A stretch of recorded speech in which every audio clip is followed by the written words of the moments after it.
구약을 우리 같이 한번 쭉 읽어왔는데, 이제 남아있는 성경이 욥기. 원래는 이제 욥기는 이제 보통 우리가 시가서에서 욥 시편, 잠언, 전도, 그래서 시서, 지혜서에 포함되어 있는 그런 내용으로 이제 하게 되는데, 이제 욥이 이제 어떤 시대에 살았던 사람인지가 분명하게 드러나지 않고 상당히 이제 그 오래 전 인물로 그렇게 우리가 생각을 하게 되는데, 욥기가 굉장히 좀 어렵죠. 내용이 그 주제 자체도 어렵고, 또 여기에 어떤 이 욥과 욥의 친구들 사이에 이 대화로 전개되는 어떤 이 문학적인 장르 면에서도 그렇게 이제 쉬운 책이 아닙니다. 이제 우리가 오늘이랑 또 다음 주, 그 다음 주 우리가 이제 마지막 이제 구약 성경 일독 이제 마지막 이제 성경이 되겠는데, 욥기는 어떤 주제를 다룬다고 생각합니까? 우리가 이제 구약을 얘기를 하면 구약의 율법의 핵심적인 그 진리, 핵심적인 교훈이 뭐죠? 의인을 하나님께서 복을 주시고 악인을 심판하신다는 거. 우리가 하나님께 순종하면 복을 받아 누리게 되고, 불순종하면 이제 삶의 고통이 따른다는 거. 이게 하나님이 시내산에서 모세에게 돌판을 주시면서 율법을 통해서 주신 아주 핵심적인 진리이고요. 이미 사실은 이제 사람이 그 행한 대로 복을 받는다는 원리는 태어날 때부터 하나님의 사람에게 주신 그 본성 안에 내가 선을 행해야 되는구나, 악을 행해서는 안 되는구나 하는 이제 그런 양심을 하나님께서 이제 주시고, 그런 판단력으로 살아가고, 만약 그것이 없다면 이제 옛날이나 지금이나 이 사회 질서가 이루어질 수 없죠. 그러니까 태어날 때부터 사실은 어린 아이지만 사실 그 본성에 있어서 이거는 잘하는 것이고 이거는 잘못하는 것이다. 그러니까 어떤 본성이 내가 맛있는 거 먹고 어떤 행복을 추구하는 마음이 있지만, 그러나 행복을 추구하는 것 이상으로 하나님이 주신 이 본성적인 어떻게 보면 거스를 수 없는, 아무리 악한 이런 죄인이라 할지라도, 악인이라 할지라도 그 본성 안에 있는 그런 양심의 이제 그런 소리를 외면하기가 어렵습니다. 그런데 하나님이 그런 인간의 양심 안에 주신 그런 본성이 사실 제대로 작동하기가 어렵잖아요. 그래서 하나님이 이스라엘 백성을 택하시고 그들에게 하나님의 율법을 명시적으로 말씀하셔서 그 율법을 통해서 인간 안에 이미 기록해 두신 양심을 좀 더 선명하게 이렇게 드러내어서 그 양심에 따라 살아가도록 이렇게 행하시고, 그래서 정말 이제 선을 행하고 의를 행하는 사람들은 복을 받고, 이제 악을 행하는 사람들은 벌을 받는 것. 이게 이제 우리의 마음에도 부합하고 우리의 삶의 이제 질서에서도 이제 합당한 것으로. 그러니까 마땅히 의인이 복을 받아 누려야 하는 거, 이게 이제 지극히 정당한 일이고, 이게 우리가 동의가 되고, 사회가 그렇지 못하면 우리가 굉장히 거기에 대해서 부당하다 느끼게 되고. 그런데 이제 현실이 어떤가요? 현실이 사실 지금도 우리가 어떤 사적인 삶에서도 우리가 늘 경험하는 일이고, 또 우리가 공적인 영역에서 늘 보고 경험하는 일들이 현실이 그렇게 정의롭게 되지 못하잖아요. 악인은 형통하고 의인은 고통을 당하는 일이 너무나 비일비재하고 우리가 그 일들을 이제 늘 당하게 되고 그러면서 이제 우리의 마음에 어떤 불편함이 있는 것입니다. 근데 욥기가 바로 질문하는 것이 어떻게 보면 이것과 연관되어 있는 질문입니다. 욥이 의인으로서 하나님이 율법에서 말씀하시는 것을 따라 평가하자면 또 인간의 하나님 주신 양심으로 평가하자면 그는 마땅히 복을 받고 그가 이제 처음에 여기 이제 욥기 1장 처음에 나와 있는 우스 땅의 욥이라는 불리는 사람이 있는데 그 사람은 온전하고 정직한 하나님을 경외하여 악에서 떠난 자라. 그래서 하나님이 그에게 주신 축복이 양이 7,000마리고 낙타가 3,000마리고 소가 500결이고 남낙이 500마리고 종도 많고 그래서 정말 그 어떤 내적인 그의 성품이 있어서나 그 행위에 있어서나 또 실제적으로 그가 누리는 복에 있어서나 그는 멸신상보에게 가장 훌륭한 삶을 살아가는 사람으로 평가되었습니다. 그러니까 그에게 있어서 그의 삶을 통해서는 참 하나님이 공의로우시구나. 하나님은 선한 자를 축복하시고 악인을 기뻐하지 않는 분이시라고 하는 인간의 양심에 주신 그런 본성의 법칙에도 맞고 또 성경에도 부합한 그런 삶이었습니다. 그런데 문제는 그런 욥에게 그 의인인 욥에게 전혀 이기치 않는 그것도 그냥 어떤 작은 불행이 아니라 그가 이제까지 쌓아놓았던 모든 것을 다 잃어버리는 그런 불행이 이제 닥치게 되죠. 그래서 도대체 이게 무슨 일인가? 어떻게 이렇게 의인으로 삶을 살았는데 이제 이런 일이 있을 수 있겠는가 하는 이제 그런 의문을 갖게 되는 것입니다. 그런데 이제 우리가 앞에서 보면 그 일들이 일어나게 되는 게 그냥 된 것이 아니라 이 사단이 하나님께 이제 참소를 한 것입니다. 하나님이 그 사단에게 자랑을 했죠. 욥과 같은 의인을 보았느냐. 내가 정말 기뻐하는 자다. 그렇게 사단에게 얘기하니까 사단이 그에게 그가 까닭 없이 하나님을 경외했겠는가. 하나님이 그에게 그렇게 축복을 많이 해주셨으니까 당연히 그는 그 하나님의 축복을 받아 누리면서 하나님을 경외하는 것이 마땅하지 않겠는가. 만약 그에게 그가 가지고 있는 모든 재물을 다 빼앗아간다면 그가 여전히 하나님을 잘 섬기겠는가. 말하자면 그가 하나님을 섬기게 된 동기는 결코 그 자체 선을 기뻐하고 악을 싫어하는 그 자체의 어떤 선한 동기이기보다는 굉장히 이기적인 자기 행복을 추구하는 그러한 동기 속에서 행한 것이기 때문에 만약 그의 재산을 다 이제 빼앗으면 그는 반드시 하나님을 원망하게 될 것이다. 이렇게 얘기를 합니다. 그래서 이제 하나님이 그 이제 욥의 이제 그가 하나님을 섬기고 하나님을 경외하는 것이 과연 사단이 생각하는 대로 그렇게 어떤 자기중심적인 자기 이익을 위한 것이었는지 아니면 진정한 하나님을 섬기는 마음이었는지 그거를 이제 시험해 보라고 사단에게 욥을 내어주게 됩니다.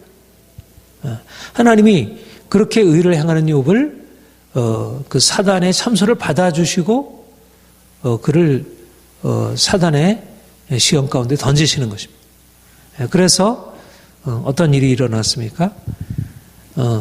이제 욥이 집에서 음식을 먹으며 앉아 있는데 사안이 와서 그에게 이야기를 스바 사람들이 갑자기 와서 우리 나귀를 다 빼앗아가고 소와 나귀를 다 빼앗아갔습니다. 또 그 이후에 또 한 사람이 또 와가지고 갈대아 사람이 우리를 와서 낙타를 다 빼앗아갔습니다. 또 한 사람이 양과 그 모든 것들을 빼앗아 소와 양과 낙타 모든 재산들을 다 스바 갈대아 이런 사람들이 와서 다 탈취해 갔다고 얘기를 합니다. 근데 뿐만 아니라 그 아들들이 어떤 잔치가 있어서 이제 한 집에 모여서 음식을 먹고 있는데 큰 바람이 불어서 그 집이 무너져 가지고 그 아들 딸들이 모두 다 죽게 되었다는 그야말로 우리가 보통 이런 걸 청천벽력이라고 그랬잖아요. 이건 뭐 도무지 사실 재산을 잃어버린 것만 해도 이거는 엄청난 일인데 거기 사랑하는 자녀들까지 그것도 한 명도 아니고 완전히 몰살당하는 그런 일들이 주어지게 되었다는 거예요. 이게 바로 의를 행하던 하나님을 신실하게 경외하고 섬기는 의인 욥에게 일어난 일인 것입니다. 욥이 전혀 잘못한 것 없이 그가 어떤 행한 무엇인가 잘못한 것 때문이 아니라 사단의 참소를 하나님께서 받으셔서 욥을 그러한 고난으로 인도하신 것입니다. 그런데도 욥이 어떻게 반응했습니까? 거기에 대해서 원망하고 하나님을 이렇게 하나님께 대하여 그 불신앙으로 말하지 않고 뭐라고 얘기를 했죠? 내가 모태에서 알몸으로 나왔은즉 알몸이 그리로 돌아갈지라. 주신 이도 여호와시오 거두신 이도 여호와시오니 여호와 이름이 찬송을 받으실지니라. 이런 불행을 만나고서도 그는 하나님을 원망하지 아니하고 하나님이 주셨고 하나님이 가져가신 것 하나님이 뜻하신 대로 된 것이니 내가 하나님을 왜 원망하겠느냐. 그렇게 해서 입술로 범죄하지 않은 것입니다. 그러니까 사단이 그를 넘어뜨리려고 했지만 사단의 시험에 그는 넘어가지 않고 정말 그 마음에 있는 중심이 하나님을 정말 경외하는 자임을 나타내 보여주었습니다. 사단이 다시 하나님 앞에 서서 하나님이 자 보지 않았느냐. 내족 의인 욥이 얼마나 하나님을 온전한 마음으로 순전하게 섬겼는지 네가 보지 않았느냐. 사단이 또 참소하기를 당신이 그래도 건강은 그래도 아직 이렇게 붙들고 있으니까 그러니까 그가 아직 자기 믿음을 지키고 있는 것이 만약 건강까지도 빼앗아 간다면 그가 과연 믿음을 지키겠는가. 그래서 다시 한번 목숨만은 허락하지 않고 그의 생명까지 생명만 남겨두고 그의 몸을 치라 허락을 했습니다. 그랬더니 그의 몸을 쳐서 그 발바닥까지 정수리까지 종기가 나서 기와장으로 자기 몸을 이제 긁어야 하는 그런 고통스러운 질병이 그에게 주어졌습니다. 이제 그의 부인이 그에게 하는 말이 그래도 당신의 온전함을 지켰느냐 하나님을 욕하고 죽으라. 욥이 뭐라고 대답을 했죠? 그대 한 말이 어리석은 여자의 말고도다. 우리가 하나님께 복을 받았은즉 화도 받지 않겠느냐. 주신 자도 여호와시오 취하신 자도 여호와시다. 하나님이 주시는 분 또 거두어 가시는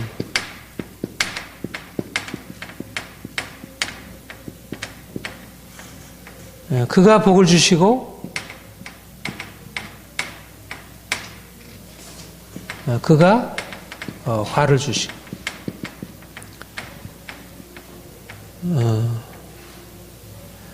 그가 자기의 고난 앞에서 자기가 전혀 이해할 수 없는 고난을 만나서 그가 고백하게 되는 것은 하나님이 이 모든 일을 하나님이 하셨다는 것입니다.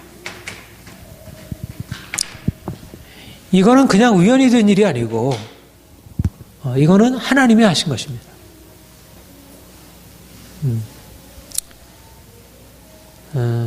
사실은 우리의 믿음에 있어서 가장 중요한 것이 이 하나님의 주권, 하나님께서 우리 인생을 친히 주관하시고 다스리신다는, 그러니까 하나님이 우리 행한 대로 갚으신다는 것도 성경에 있어서 가장 중요한 원리 중에 하나지만, 그러나 그것과 함께 하나님의 이 정의라고 하는 것과 함께, 그러니까 정의라고 하는 것은 사실은 하나님을 믿지 않는 사람들에게도 양심에 있어서 주어진 생각입니다. 그렇죠? 정의는 선을 행하면 복을 받는 것이 마땅하고 악을 행하면 그는 벌을 받는 것이 마땅하다고 하는 것은 양심에 있어서 하나님을 인정하지 않는 사람에게도 있는 것입니다. 그런데 욥기에서 말씀하고자 하는 것은 뭐냐면, 분명히 하나님은 우리의 행한 대로 갚으시는 분이지만, 그러나 그 원리와 또 함께 있는 아주 중요한 원리가 있는데, 그 하나님은 하나님이 우리 인생의 모든 것, 우리의 생사화복을, 삶과 죽음과 화와 복을 친히 주관하신 분, 하나님은 우리 인생에 생명을 주셨고 우리 인생의 생명을 거둬가시고 우리 인생에 복을 주시고 또 우리에게 우리의 삶의 모든 축복을 그가 거둬가실 수 있는 것이 그분의 주권에 달려있다는 것. 그분은 우리의 어떤 외적인 법칙에 의해서 좌우되는 분이 아니고 그분은 모든 법칙을 친히 조성하신 분이고 모든 과학적인 법칙이며 또 도덕적인 법칙을 그분이 만드신 분이고 그분이 주권자로서 친히 행하시고 있다는 것을 욥이 고백하고 있습니다. 사실 우리 구약으로부터 신약에 이르기까지 일관된 구약과 신약의 성도들의 하나님을 믿는 성도들의 신앙 고백. 하나님이 하신다. 하나님이 하셨다. 하나님이 하신다. 하나님의 주권에 관한.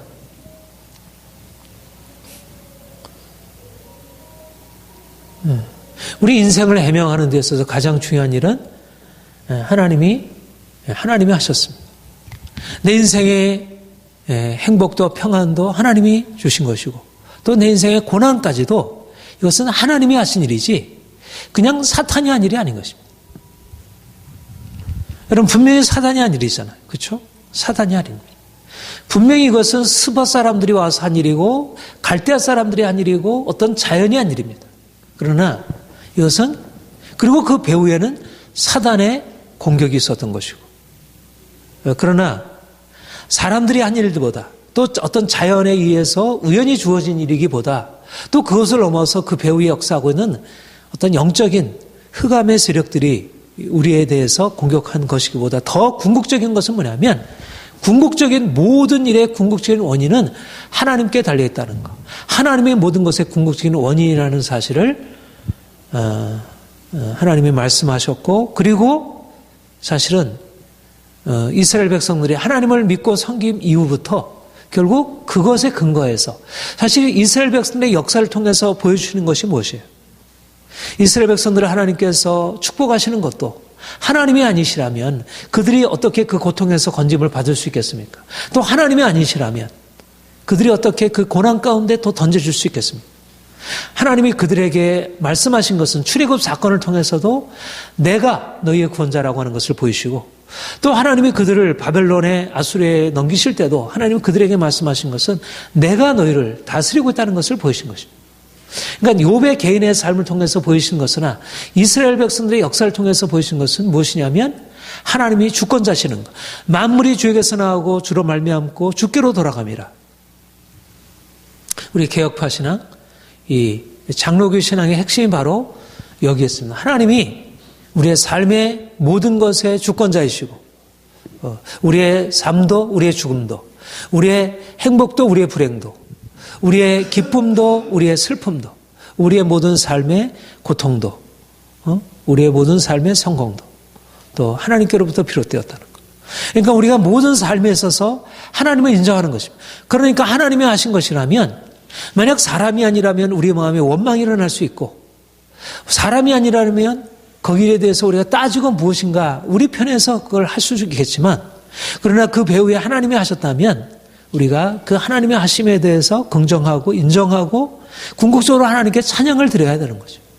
그러니까 우리가 당하는 불행 속에서도 하나님이 하신다면 그 하나님의 선하심을 인정하고 그 하나님의 능하심을 인정하고 그분이 우리보다 더 지혜로운 분이라는 사실을 인정하고 그 하나님께 우리가 찬양하고 경배하는 것입니다. 이것이 바로 욥의 신앙이었습니다. 그러니까 욥은 기본적으로 하나님의 주권에 대한 온전한 신앙, 다윗과 같이 요셉과 같이 하나님이 하셨습니다. 당신들이 한 거지만 당신이 나를 헤아려고 했지만 하나님이 당신을 통해서 나에게 무엇인가를 행하신 것이고 당신이 나를 헤아려 한다 하더라도 하나님이 나를 붙드신다면 나는 안전합니다. 욥은 이런 의미에서 자신의 삶 속에 자신의 삶에서 당하는 고난의 의미를 바르게 이해한 것입니다. 내가 당하는 이 고난이 하나님이 주신 것이고 하나님이 거두신 것이고 하나님이 복을 주셨고 하나님이 다시 나에게 필요하셔서 또 과를 주시고 있구나. 내가 하나님이 하신 것을 인정하고 하나님의 주권을 바라보고 나가리라.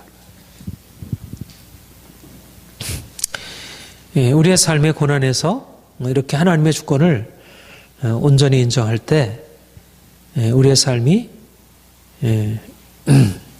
큰 은혜 안에 들어가게 됨을 우리가 경험하게 됩니다. 그런데 이제 욥이 이렇게 이제 고난을 당하게 되고, 사실 이것은 어떻게 보면 이제 서론 얘기고, 이 본론은 욥의 친구들이 와서 욥의 잘못을 가지고 그를 이렇게 충고하고 뭔가 그의 생각을 돌이키려고 하는, 이제 거기에 대해서 이제 욥이 반응하는 욥의 친구와 욥과의 어떤 대화로부터 이 본론, 그러니까 욥의 중심은 바로 이제 세 사람, 이제 누구죠? 대만 사람 알리바스, 엘리바스, 또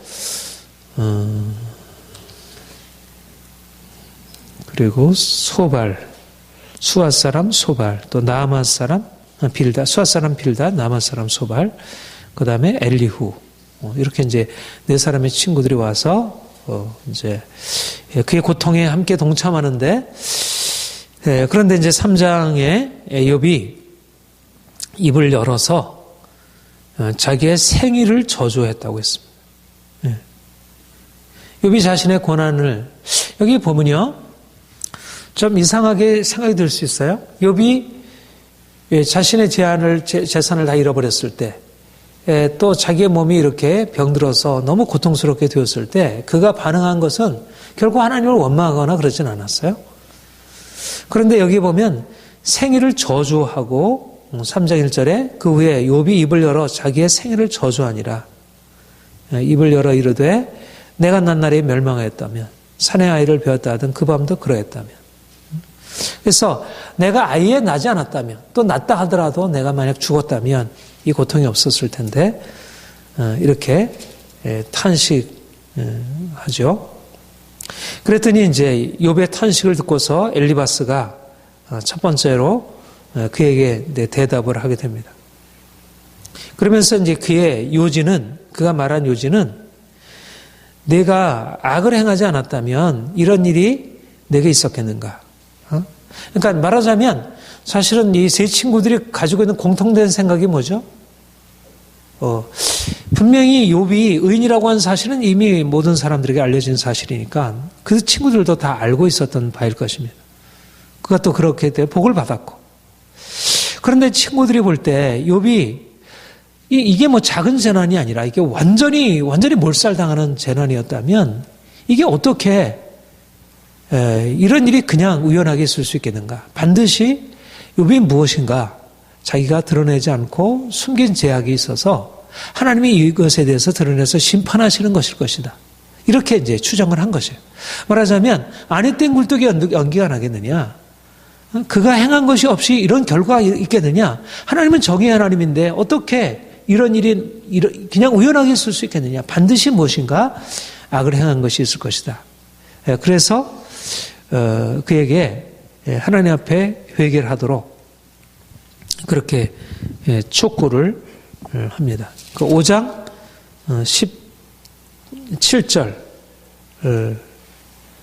17절부터 한번 같이 읽어볼까요? 17절부터 21절까지 한번 같이 읽겠습니다. 시작. 볼지어다 하나님께 징계를 받는 자에게는 복이 있나니 그런즉 너는 증자의 징계를 없이 여기지 말지니라. 하나님은 아프시게 하시다가 싸매시며 상하게 하시다가 그의 손으로 고치시나니 6가지 환난에서 너를 구원하시며 7가지 환난에라도 그의 재앙이 내게 미치지 않게 하시며 기근 때의 죽음에서 전쟁 때의 칼의 위협에서 너를 구원하실 터인즉 내가 채찍을 베어 숨을 수 있고 멸망이 올 때도 두려워하지 아니할 것이라.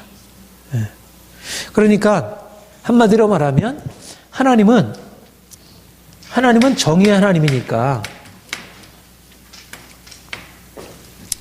그들이 항거하는 것은 하나님은 누구시냐? 하나님은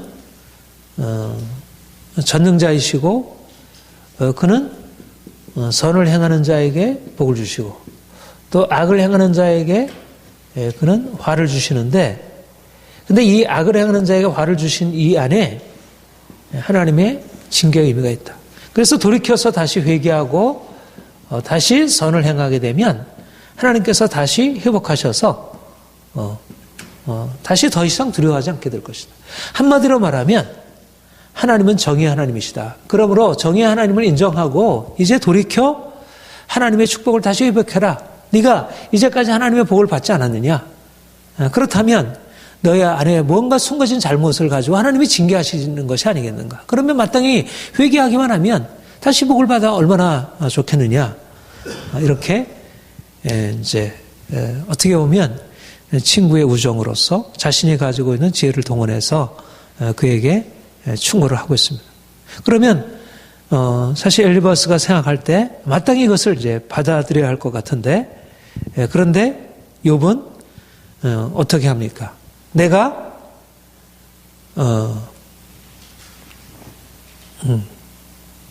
6장 10절에 보세요. 6장 10절.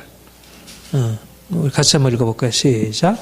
그럴지라도 내가 오히려 위로를 받고 그칠 줄 모르는 고통 가운데서 기뻐하는 것은 내가 거룩하신 말씀을 거역하지 아니했습니다.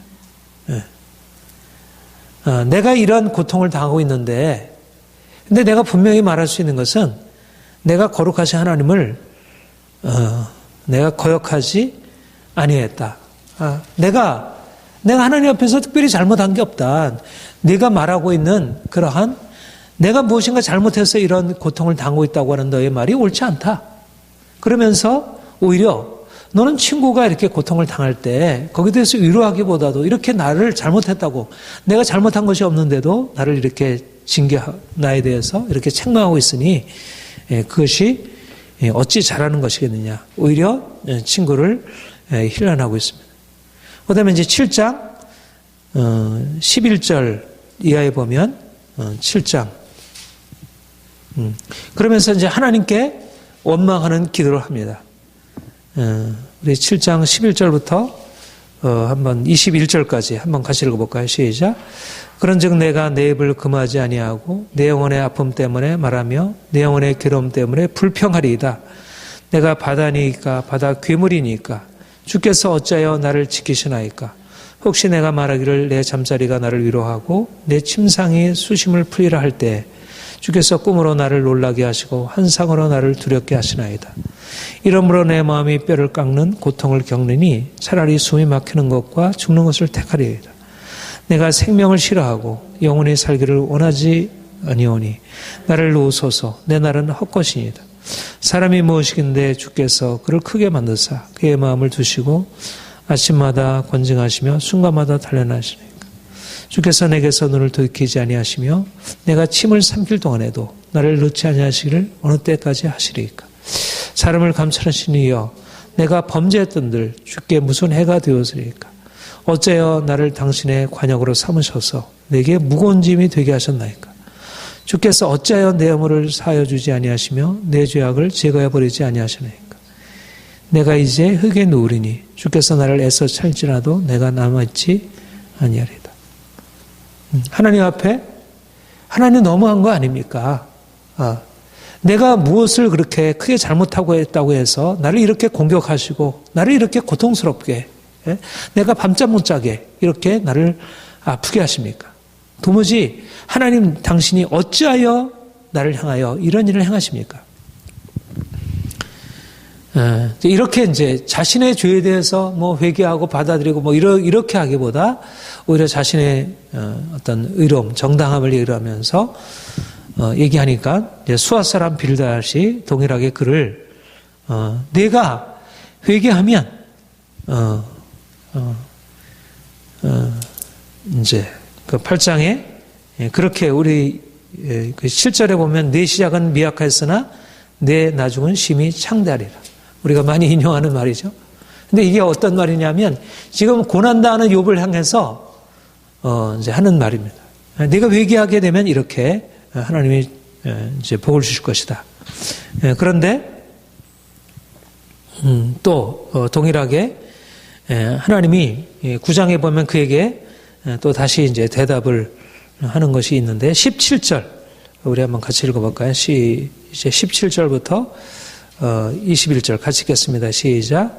그가 폭풍으로 나를 치시고 까닭없이 내 상처를 깊게 하시며 나를 숨쉬지 못하게 하시며 괴로움을 내게 채우시는구나. 힘으로 말하면 그가 강하시고 심판으로 말하면 누가 그를 소환하겠느냐. 가령 내가 의로울지라도 내 입이 나를 정죄하리니 가령 내가 온전할지라도 나를 정죄하리라. 그러니까 한편으로 하나님께서 나를 이렇게 공격하고 치시는 걸 보면 내가 무엇인가 이렇게 잘못한 것이 있는가 보지만 그러나 내가 특별히 인정할 무엇이 없다는 것을 이렇게 말하고 있습니다. 그리고 이제 이렇게 계속 자기의 의를 또 자기가 변화하게 되었을 때 이제 소발이 10장 7절 8절 한번 같이 볼까요? 10장 이제 그 10장에 하나님을 향해서 내 영혼이 살기에 곤비하니 내 불평을 토로하고 내 마음을 겨려온다는 말이라. 그러면서 7절 8절 같이 읽겠습니다. 시작. 주께서는 내가 악하지 않은 줄을 아시나이다. 주의 손에서 나를 벗어나게 할 자도 없나이다. 주의 손으로 나를 빚으셨으니 만드셨는데 이제 나를 멸하나시나이다. 기억하옵소서. 주께서 내 몸 지으시기를 흙을 뭉치다 하셨거늘 다시 나를 티끌로 돌려보내려 하시나이까. 하나님이 지금 내 인생을 이렇게 하나님이 내게 복을 주신 이후에 내 인생을 이렇게 고통스럽게 만드시고 있습니다. 그러니까 욥이 계속 호소하는 것은 뭐냐면 욥의 친구들이 말하는 것은 네가 악을 행함으로 고통을 당하는 것이니까 네가 죄를 회개하면 하나님께서 내게 복을 주시지 않느냐 이렇게 얘기할 때 욥의 항변은 뭐냐면 하나님이 지금 나를 치시고 있다. 하나님이 나를 이렇게 치시고 나를 고통스럽게 하고 그러나 분명하게 자신이 말할 수 있는 것은 이와 같은 일을 내가 행하지 않았다. 이런 의미에서 내가 잘못한 것은 없다는 것입니다. 그런데 이제 소발이 이제 마지막 남아 사람 소발도 다시 고난에 대해서 그가 당하는 고난이 이제 악을 행하는 것 때문에 일어난 것이라 이렇게 얘기를 하고 그 14절 15절 11장 14절 15절 동일하게 아까 엘리바스가 얘기했던 내용과 거의 비슷한 맥락에서 이제 얘기를 합니다. 14절 15절 같이 읽겠습니다. 시작. 내 손에 죄악이 있거든 멀리 버리라. 불의가 내 장막이 잊지 못하리라. 그리하면 내가 반드시 흠없는 얼굴을 들게 되고 굳세게 서서 두려움이 없으리니. 곧 내 환난을 잊을 것이라. 내가 기억할지라 물이 흘러간 것 같을 것이며 내 생명의 날이 대낮보다 밝으리라. 내 희망이 있으므로 안전할 것이며 두려워 살펴보고 평안히 쉬리라. 그러니까 네가 선을 행하면 다시 형통하게 되리라. 그러니까 한결같이 그들의 말하는 그 내용은 네가 악을 행함으로 이렇게 되었으므로 네가 선을 행하기만 하면 반드시 회복하리라. 그러니까 그 말 자체는 틀린 말은 아닌 것입니다. 그러나 이제 문제는 뭐냐면 지금 욥의 상황에 맞지 않는다는 것입니다. 여기 욥이 친구들이 생각하듯이 그런 악을 행함으로 당하는 고난이 아니라는 것입니다. 어떻습니까? 악을 행함으로 당한 고난이 아니죠. 그가 뭐 실수하고 범죄한 일 때문에 그 드러난 죄 때문에 당한 일이 아니고 지금 사단이 그를 참수함으로 인해서 일어난 일인 것입니다. 그런데 하나님은 그에게 허락하신 것이에요. 그러니까 욥이 마땅히 여기에 대해서 의문을 갖는 게 마땅한 것이에요. 그런데 욥이 그러면서 이 상황에 대해서 하나님 내가 한 일이 어떤 일이길래 나에게 이런 일이 주어졌습니까? 그러면서 그가 대답하기를 강도의 장막은 형통하고 하나님을 진노하신 자는 평안하니 하나님이 그의 손에 후히 주심이라. 강도의 장막은 평안하고 오히려 의인으로서 나는 이렇게 고통을 당하고 있구나. 그러면서 사실은 어떻게 보면 여기에 이제 하나님의 주권이라는 개념이 굉장히 중요하게 드러나는 것입니다. 하나님이 주시는 분이요 거둬가시는 분이다. 그러니까 보통 사람들이 생각할 때 하나님의 주권이라는 개념은 이런 의미의 주권을 생각하는 것이에요. 악을 행하는 사람에게 징계하시고 그 다음에 선을 행하는 사람에게 복을 주시는 그런 주권으로 생각하는 거죠. 그러니까는 분명한 사실은 친구들도 하나님의 주권을 믿고 신뢰했잖아요. 그러니까 하나님이 하시는 것, 하나님이 하시기 때문에 네가 하나님의 말씀에 순종하고 나가면 반드시 여기에 있어서 변화가 있을 것이다. 이렇게 얘기를 하고 있어요. 그런데 욥은 내가 악을 행한 일이 없다. 그런데 하나님이 나에게 이런 일을 행하시고 있다. 그러니까 욥이 생각하는 하나님의 주권과 친구들이 생각하는 하나님의 주권이 다른 것입니다. 뭐냐면 하나님은 강도의 장막을 형통하게 하신다. 오히려 의인으로 하여금 하나님께서 의인을 불행으로 그를 재난으로 인도하신다. 이게 하나님이 하시는 일이다. 말하자면 상식적인 일반적인 이성적인 원칙에 의해서 붙들고 있었던 친구들이 가지고 있는 하나님에 대한 신앙과 다른 차원의 하나님이 하신다고 하는 일 안에 어떤 신앙이 있었냐면 하나님은 우리의 삶에 복을 주시고 거두어 가시기도 하시는데 화를 주시는데 그것이 우리가 가지고 있는 일반적인 양심의 원칙 그런 정의 원리에 따라서 행할 뿐만 아니라 그것을 자체를 무시하는 것이 아니고 하나님은 우리의 생각을 넘어서서 강도의 장막에도 하나님이 형통케 하신다. 그거를 자 12장 1절부터 1절부터 6절까지 한번 보겠습니다. 시작. 욥이 대답하여 이르되 너희만 참으로 백성이로구나. 너희가 죽으면 지혜도 죽겠구나. 나도 너희같이 생각이 있어 너희만 못하지 아니하니 그 같은 일을 누가 알지 못하겠냐. 하나님께 불러 아뢰어 들으심을 입은 내가 이웃에게 우선거리가 되었나니 의롭고 온전한 자가 조롱거리가 되었구나. 평안한 자의 마음은 재앙을 멸시하나 재앙이 실족한 자를 기다리는구나.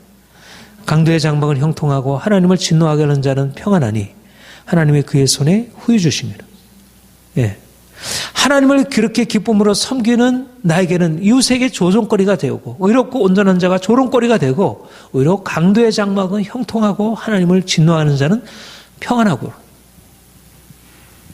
이게 바로 하나님의 주권을 붙들고 있는 그러니까 지금 욥이 지금 붙들고 있는 믿음은 하나님이 선한 자를 복을 주시고 악을 행한 자를 심판하신다는 그런 하나님의 정의 사실 그것을 넘어서서 하나님이 도대체 하나님의 그 정의 하나님이 어디 계시는가 내가 의를 행하는데도 하나님이 이런 일들을 나에게 행하신다면 분명히 이것은 하나님께로부터 난 일인데 이게 도대체 무슨 일인가 그러니까 사실은 지금 욥이 지금 하나님께 항변하는 거 어떻게 보면 하나님께 원망하는 것은 그냥 원망이 아니고 하나님께 묻는 것입니다. 하나님 도대체 당신은 무슨 일을 행하시고 있습니까? 내가 이해할 수 없습니다. 그러니까 욥의 친구들이 당연히 생각하는 것은 욥이 잘못했으니까 그렇지 그 이상을 생각하지 못하는 거예요.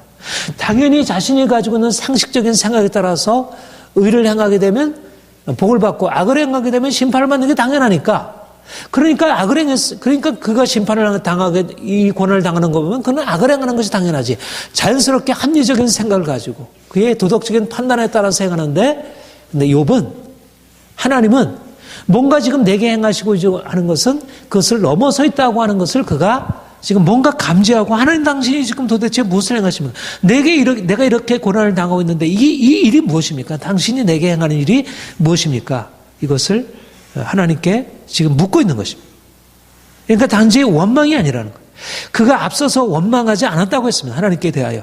그런 하나님을 향해서 원망하지 않고 하나님이 주신 분이고 하나님이 거두어 가신 분이고 하나님이 복을 주시고 하나님이 화를 주신 분이 그런데 도무지 자기가 이 사실은 인정하겠지만 어떻게 정의의 하나님이 이를 나에게 행하실 수 있는지 말하자면 친구들과 사실 동일하게 정의의 하나님이라는 사실을 그가 붙들고 있지만 자신에게 주어진 일을 해석할 수가 없는 것입니다. 이게 바로 우리가 현실 속에서 당하는 우리가 현실 속에서 이스라엘 백성들이 사실 그 역사 속에서 당했던 질문이었습니다. 하박국의 질문이었고 아사벳이 시편 13편의 질문이었습니다. 하나님 당신이 어디 계십니까? 우리가 행하는 악으로 인해서 우리가 당하는 심판은 우리가 이해를 하겠습니다. 그런 부분에 대해서 충분히 우리가 아무리 선하다고 하더라도 우리가 어떻게 운전할 수 있겠습니까? 그러나 도무지 하나님이 당신이 나에게 행하신 일은 그것을 가지고 다 설명이 되지 않습니다.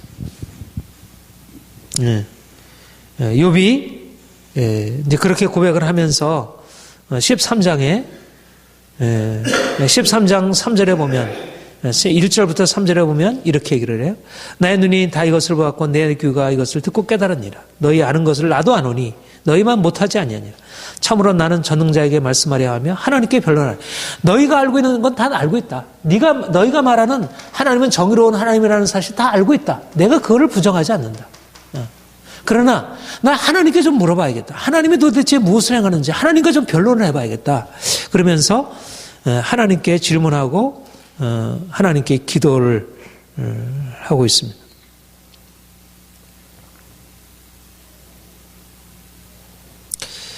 그 앞서서 12장에 있는 이 말씀도 한번 좀 이렇게 우리가 이제 주목해 볼 수 있는 욥의 신앙 고백의 중요한 부분인데요. 이제 그 하나님의 주권에 대한 고백이어서 우리 한번 좀 길지만 한번 같이 읽어보겠습니다. 12장 13절부터 25절까지 한번 같이 읽겠습니다. 시작. 지혜와 권능이 하나님께 있고 기락과 명철도 그에게 속하였나니 그가 허르신즉 다시 세울 수 없고 사람을 가두신즉 놓아주지 못하니라. 그가 물을 막으신즉 곧 마르고 물을 보내신즉 곧 땅이 뒤집나니 능력과 지혜가 그에게 있고 속은 자와 속이는 자가 다 그에게 속하였으므로 모사를 벌거벗겨 끌어가시며 재판장을 어리석은 자가 되게 하시며 왕들의 맨 것을 풀어 그들의 허리를 동이시며 세상들을 벌거벗어 끌고 가시고 권력 있는 자를 넘어뜨리시며 숭성된 사람의 말을 물리치시며 늙은 자의 판단을 빼앗으시며 귀인들에게 멸시를 쏟으시며 강한 자의 뜰을 푸시며 어두운 데서 은밀한 것을 드러내시며 죽음의 그늘을 광명한 대로 나오게 하시며 민족들을 커지게도 하시고 다시 멸하게도 하시고 민족들을 널리 퍼지게도 하시고 다리 끌려나게 하시며 만면의 우르머리에 총명을 빼앗으시고 그들을 거친 일에서 방황하게 하시고 빛 없이 캄캄한 데를 더듬게 던지며 취한 사람같이 빛을 거두시 하느니. 예. 전적으로 우리가 삶에 당하는 모든 것이 그분의 행하심. 하나님이 그분의 선하신 뜻에 따라서 지혜와 권능으로 온 세계를 다스리시고 강한 자를 향해서 그들을 세우시기도 하시고 그들을 넘어뜨리기도 하시고 하는 시는 일이 그러니까 하나님의 주권에 대한 그러니까 욥의 아주 믿음에 아주 견고한 그의 믿음 안에는 결국 하나님이 일을 하셨다는 거죠. 하나님이 주시는 분이고 거두시는 분이고. 근데 그가 정의를 따라서 악인을 심판하시기도 하시는데 때때로 그가 하시는 일은 악인을 심판하시는 뿐만 아니라 의인에게 불행을 주시고 오히려 악인을 형통케 하시는 일조차도 하신다는 거죠. 그래서 그분을 이해할 수 없다는 거죠. 그래서 하나님이 그가 하나님 앞에 변론하고 하나님 앞에 기도하는 것이 13장 20절 이하에 계속 나오고 있습니다. 13장 22절 22절부터 24절까지 한번 같이 보겠습니다. 시작. 그리하고서 주는 나를 부르소서 내가 대답하리이다. 혹 내가 말씀하게 하옵시고 주는 내게 대답하옵소서. 나의 죄악이 얼마나 많으니까 나의 허물과 죄를 내게 알게 하옵소서. 주께서 어찌하여 원수를 얼굴을 가리우시고 나를 주의 원수로 여기시나이까. 하나님 내게 좀 대답 좀 해주십시오. 내게 왜 나를 원수로 대하면서 이렇게 나를 적대하십니까? 그 다음에 이제 14장에 그렇게 말씀하고 그리고 인생이 하나님 앞에서 얼마나 이렇게 비참하게 되는지 하나님 앞에 기도하고 있습니다. 14장 13절부터 17절 같이 읽겠습니다. 시작. 주는 나를 소홀에 감추시며 주의 진노를 돌이키실 때까지 나를 숨기시고 나를 위하여 규례를 정하시고 나를 기억하옵소서. 장정이라도 죽으면 어찌 다시 살아나리까? 나는 나의 고난의 날 동안 참으면서 풀려나기를 기다리겠나이다. 주께서는 나를 부르시겠고 나는 대답하겠나이다. 주께서는 주의 손으로 지으신 것을 기다리시겠나이다. 그러하온데 이제 주께서 나의 걸음을 세시오니 나의 죄를 감찰하지 아니하시나이까. 주는 내 허물을 주머니에 봉하시고 내 죄악을 삼으시나이다. 하나님, 주께서 나를 향하여 행하시는 이 일들을 좀 그쳐주시고 나를 좀 건져주세요. 그 14장 마지막에 보면 다만 그의 살이 아프고 그의 영혼이 애걸 뿐이다. 우리가 이 내용을 이렇게 다 세밀하게 살피지 않았지만 욥이 어떠한 것을 하나님 앞에 가지고 나가는지 좀 이해가 되겠죠.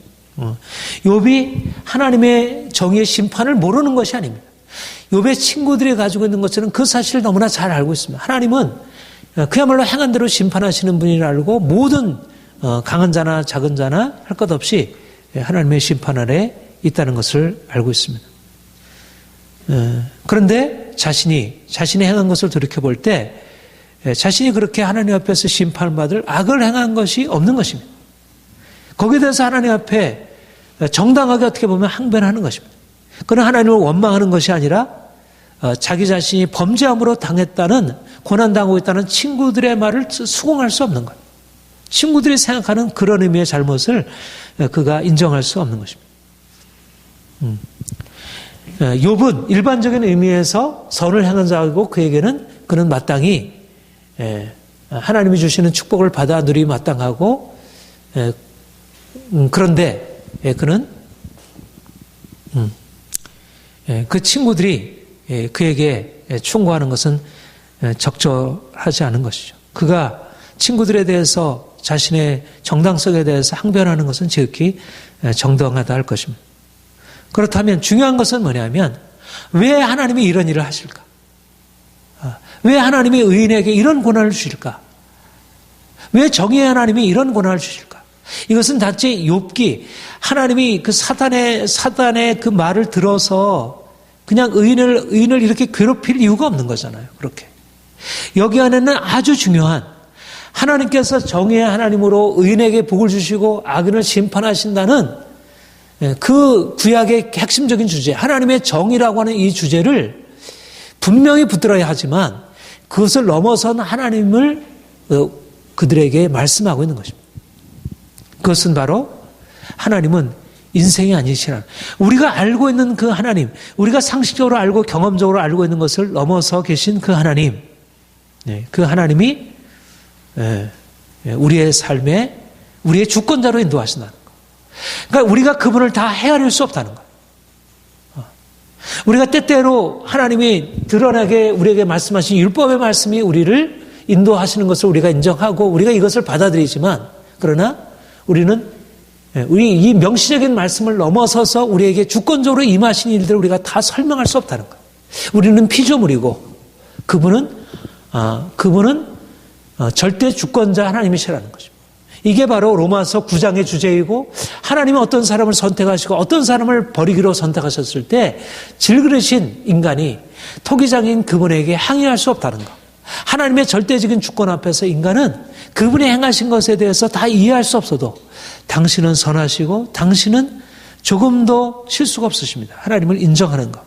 바로 그 부분에 있어서 하나님이 사람에게 이제 그분이 어떠한 분임을 알려주시는 것입니다. 말하자면 나중에도 우리가 이제 그것을 보게 되지만, 이와 같이 우리의 상식적인 생각으로, 우리의 이성적인 판단으로, 우리의 신앙 양심으로 도무지 이해할 수 없는 하나님의 행하심, 우리 현실적인 고난, 삶의 위기들을 통해서 그가 우리에게 말씀하는 것은 뭐냐면, 하나님은 하나님이시고 인간은 피조물이라는 거예요. 인간이 피조물된 인간이 하나님을 다 측량할 수 없다는 것. 우리가 그분을 다 헤아려서 그분을 믿는 게 아니라는 것.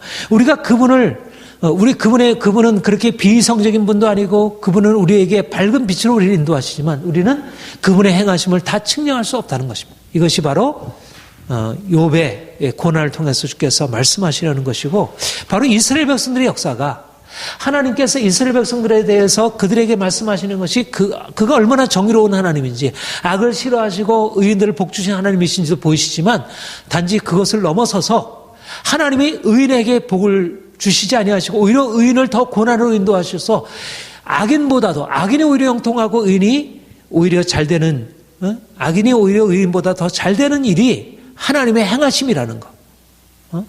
어떻게 보면 서로 반대되어지는 것처럼 보여지는 이 사실 안에 하나님의 중요한 계시가 있다는 것입니다. 하나님은 누구신가? 그가 거룩하신 분이라고 할 때 그 거룩하심이라고 하는 것이 그분의 정의를 말하기도 하지만, 그분의 정의를 넘어서서 인간으로 생각하고 판단할 수 없는 그분의 주권, 그분의 능력, 그분의 위엄, 그분 앞에 우리는 단지 꿇어 경배하기에 합당한, 우리로 이해할 수 없는 그분의 크심을 우리로 알게 하는 것.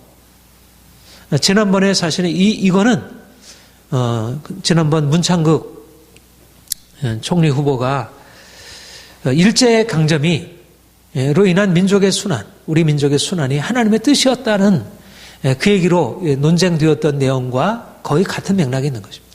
사람들은 이 맥락에서, 말하자면 일제강점이 하나님이 우리에게 주셨던 권한이라고 한다면 이게 어떻게 말이 돼? 하나님이 정의 하나님이 악인을 통해서 이렇게 우리에게 이 말할 수 없는 권한, 이게 우리로 도무지 견딜 수 없는 권한을 주셨다는 게 도무지 말이 되느냐? 말하자면 엘리바스, 소발, 빌닷과 같은 사람들이 하나님의 정의 이름으로 말하자면 하나님께서 우리에게 그 일을 해하셨다는 것을 인정할 수 없다는 것입니다. 근데 분명한 사실은 뭐냐면 하나님의 정의 하나님이지만 오히려 현실 역사 가운데서 보자면 정의 하나님이 정의를 시행하지 아니하시고 오히려 악인을 통해서 의인들을 고난의 자리로 인도하시는 것이 그것이 사단이 한 일이 아니고 사단이 분명히 그 가운데 일하고 있지만 분명히 사단이 일을 했죠. 일제 아주 악랄한 통치 수법들 아주 지금도 그렇잖아요. 지금도. 거기에 대해서 우리가 분노하는 것이 마땅하고 또 하나님의 정의 심판을 우리가 선언하는 것이 마땅하죠. 그러나 우리가 하나님을 인정한다는 것은 그것을 넘어섰다. 그것만 붙들어 가지고는 하나님의 역사가 다 우리의 현실 역사가 다 설명이 안 된다는 것입니다. 그 분명한 사실은 하나님이 의인에게 복을 주시고 악인을 심판하시는 분이면서도 오히려 의인을 고난의 자리를 인도하셔서 그들로 하여금 자신이 아무것도 아님을, 그러니까 자신의 의를 자랑할 수 없게 만드는 것입니다. 이게 이 개혁파 칼빈주의 안에 있는 하나님의 주권에 관한 믿음입니다. 인간이 아무리 선을 행해도 하나님 앞에 자기를 의로 내세울 수 없는 그런 존재이고 또 하나님이 인간을 이끌어 가시는 모든 역사가 우리의 생각으로 우리의 판단으로 다 해명될 수 없다는 것. 그럴지라도 그분은 인정을 받으셔야 하나님의 예정, 하나님의 주권 이 모든 것은 우리로서 다 설명이 안 되지만 그러나 하나님께서 우리보다 크심을 인정하고 받아들이는 것. 이것이 바로 욥기가 가지고 있는 너무 핵심적인 주제이고요. 이건 너무 중요한 것입니다. 우리가 이 율법적인 신앙 이것을 붙들고 있어야지만 율법에 말하고 있는 이 정의의 원리를 우리가 붙들고 있어야 되지만 그러나 이것과 함께 우리의 삶을 이끌어 가시는 하나님의 절대적인 주권, 우리로 다 해명이 되고 이해가 되지 않는 현실의 고난과 악인의 형통함에 대해서 우리가 하나님의 행하심을 인정하고 받아들여요. 그래서 우리가 고백하게 되는 것은 뭐냐면 그래서 의인은 믿음으로 말미암아 살리라. 이 하박국의 고백이 사실 같은 주제인 것입니다. 같은 주제인 것입니다. 강도의 장막이 형통하고 의인이 고난을 당하도 불행할 때 고백하게 되는 것은 의인은 믿음으로 말미암아 살리라. 하나님은 살아계시다. 현실들은 우리가 다 이해할 수 없지만 현실들의 악인의 이런 모든 행함들이 어떻게 그냥 버려둘 수 있는지 이해가 되지 않지만 그러나 의인은 믿음으로 말미암아 살리라. 우리 한 구절만 보고 마치도록 하겠습니다. 신명기 29장 29절.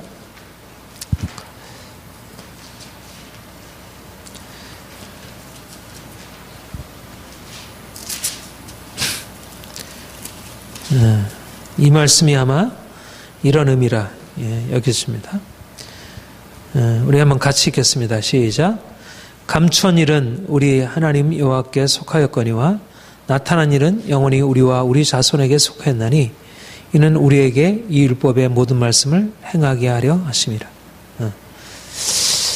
좀 말씀이 좀 어렵죠. 감추어진 일은 우리 하나님 여호와께 속하였거니와 나타난 일은 영원히 우리와 우리 자손에게 속하였나니. 여기서 감추어진 일은 뭐고 나타난 일은 뭘까? 이게 나타난 일입니다. 명시적으로 드러난 일입니다. 율법에서 하나님께서 명시적으로 드러냈고 모든 사람들이 다 양심으로 알고 있는 일입니다. 율법에서 명시적으로 말씀하셨고 사람들이 양심이 동의하는 일입니다.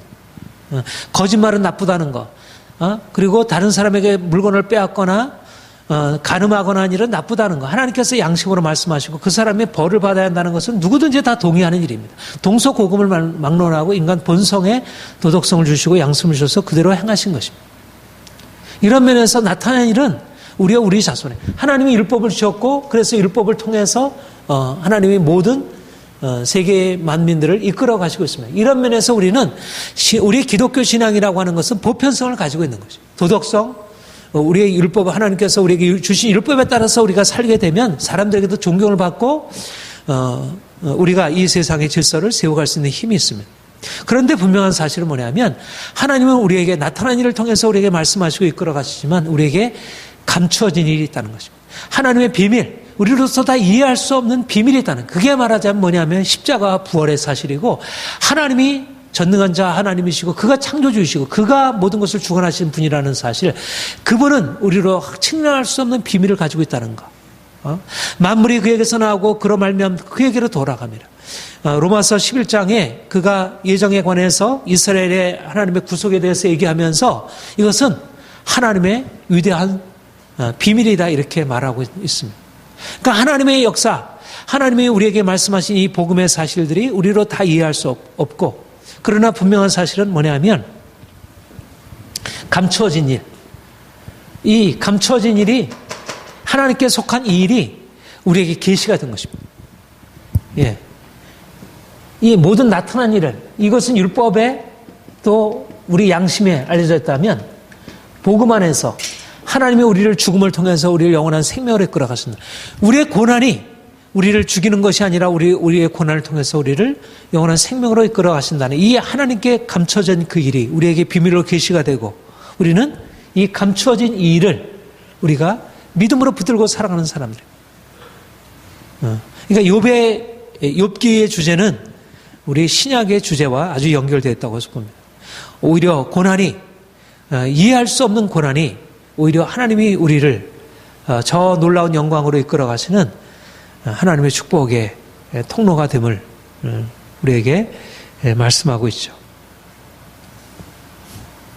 아무튼 우리는 이런 하나님의 주권 아래에서 산다는 게 얼마나 복된 일인지, 하나님의 주권자이시기 때문에 반드시 선한 자를 축복하시고 악한 자를 심판하시라는 그런 정의를 우리가 붙들고 살기 때문에 우리는 어떠한 삶 가운데서도 낙심하거나 절망하지 아니하고 우리가 의의 편에 서서 살아갈 수 있습니다. 그런데 내가 의의 편에 서는데도 불구하고 우리의 삶에는 우리가 생각하는 대로, 우리가 기대하는 대로 그렇게 바로 우리의 삶에 평안함과 축복이 주어지지 않고 오히려 우리가 원하는 바 그런 것은 저 멀리 있고, 우리는 계속해서 고난의 자리에 있는 것입니다. 십자가 가운데 있는 것이에요. 그러나 하나님은 우리보다 더 크신 분이시고, 하나님이 우리에게 오히려 우리를 그 어둠 한가운데서 우리가 이해할 수 없는 하나님의 감춰진 비밀이 우리에게 계시가 되는 거예요. 오히려 그 고난의 자리에서, 그 고통의 자리에서 이제까지 발견하지 못했던 하나님을 만나게 되는 것입니다. 욥이 이 고난이 아니었다면 그도 아마 친구들의 범죄에서 아마 그 하나님을 경험하는 것을 넘어서지 못했을 것이에요. 그러나 그 고난을 통해서 그는 이제까지 만나지 못한 하나님, 하나님이 이렇게 크신 분이구나, 그 위대하신 하나님, 그 하나님을 그가 만나고 경험할 수 있게 되었다는 것. 하나님이 우리를 이와 같은 보다 더 깊은 그 하나님의 깊은 지성소라 얘기하죠. 하나님의 그 거룩한 자리로 우리를 이끌으시기 위하여 때때로 우리로 하여금 이해할 수 없는, 그래서 우리가 가지고 있는 상식적인 생각을 깨뜨리시고 우리에게 더 큰 영광을 향해서 이끌어 가시는 것을 보고 인정해야 할 것입니다. 그분은 우리에게 그 크신 영광을 알리시고 이것이 때때로 우리에게 고난이 될 수 있습니다. 그러나 하나님은 신실하신 분이고 그분은 실수함이 없으신 분입니다. 우리에게 그 분명하게 나타난 일을 통해서 우리가 확신 가운데 머물 수 있고, 또 우리가 다 이해는 안 될지라도 그분 자신을 신뢰함으로 우리가 늘 평안함을 유지할 수 있을 것입니다. 우리가 이러한 욥의 믿음, 또 욥기를 통해서 주께서 우리에게 말씀하시는 것을 더 분명하게 받아들이고 더 하나님의 은혜 안에서 더 깊은 은혜 안으로 나아갈 수 있기를 소망합니다. 기도하겠습니다.